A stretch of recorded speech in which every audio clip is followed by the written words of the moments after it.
जिंतूर तालुक्यातील कौसडी येथील एका युवकाने महालक्ष्मी सणानिमित्त टाकाऊ वस्तूपासून सजावटीच्या सुंदर वस्तू बनवून महालक्ष्मी पुढे सजावट केली आहे। हा आगळावेगळा उपक्रम पाहण्यासाठी ग्रामस्थांनी गर्दी केली होती। बुधवार दिनांक 11 सप्टेंबर रोजी महालक्ष्मीची स्थापना करण्यात आली।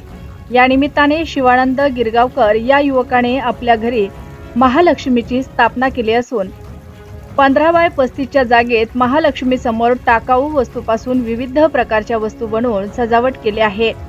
शिवानंद गिरगावकर लहानपणापासूनच महालक्ष्मी समोर सजावट करण्याची आवड आहे, ती आजपर्यंतही टिकून आहे।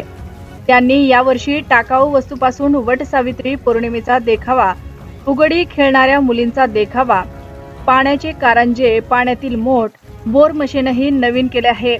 तर दरवर्षीप्रमाणे यावर्षी आकाश पाळणा, पिठाची गिरणी, डोंगर, गंगेची धार, गोकुळ, शेती, गार्डन, राम मंदिर, गाडीपेटीपासून बंगला, उरलेल्या रांगोळीपासून रस्ता, एलिमीटर पासून रोहित्र, प्लास्टिक पासून विविध वस्तू बनवून सुंदर सजावट केली आहे। त्याची ही सजावट पाहून गावातील नागरिकांसह आजूबाजूच्या गावातील नागरिकांनी त्याचे कौतुक केले आहे।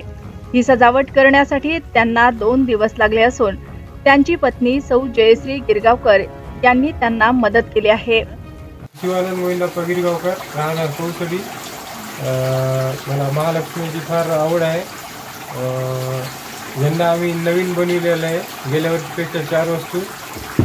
यंदा फुगडी खेळलेल्या महिला, वट सावित्री पौर्णिमा, वडाला फेरा घालणाऱ्या महिला व एक हे नवीन कारंजे, असे 4 वस्तू आम्ही यंदा नवीन बनविलेले आहेत दरवर्षीपेक्षा।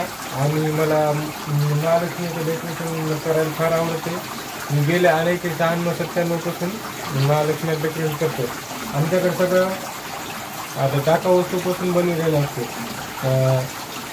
पिठाची गिरणी, आकाशी पाळणा, कारंज, डोंगर, गोकुळ, दहीहंडी, बंगले, शेती वगैरे असे सर्व काही बनवलेले आहे। पाहण्यासाठी सर्व गावातील लहान पुरुष मंडळ व आजूबाजूच्या खेड्यापाड्यातील सर्वजण आवडीने पाहण्यासाठी येतात। मी अनेक वर्षापासून 1996-97 पासून हे डेकोरेशन करतो। बऱ्याच जणांना माहिती आहे, आजूबाजूच्या खेड्याचे, गावातील सर्व लहान पुरुष, महिला सर्वजण आजूबाजूच्या खेड्याचे सर्वजण पाहण्यासाठी येतात।